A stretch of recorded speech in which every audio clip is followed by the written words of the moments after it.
The New Year observed and celebrated in the month of January has many abstract and esoteric meanings, none of which are ordained by the Most High.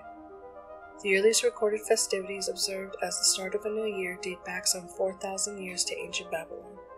For the Babylonians, the first new moon following the vernal equinox, the day in late March with an equal amount of sunlight and darkness, herald the start of a new year. They mark the occasion with a massive religious festival called Akitu, derived from the Sumerian word for barley, which was cut in the spring, that involved a different ritual on each of its 11 days.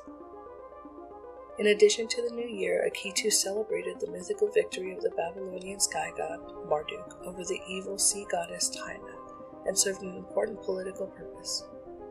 It was during this time that a new king was crowned, or that the current ruler's divine mandate was symbolically renewed. In the 3rd millennium BCE, the Sumerian population of southern Mesopotamia celebrated the festival of the sowing of barley. It was celebrated in the first month of the year, that is, in March, April.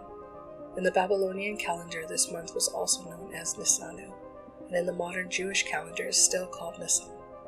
Since the festival was celebrated on the first days of the Babylonian year, we can call it a New Year's festival.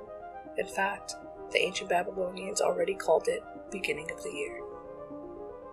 The festival was celebrated on 2 locations in Babylon, in the temple of the supreme god Marduk, the Esagila, and the house of the New Year, which was situated north of the city.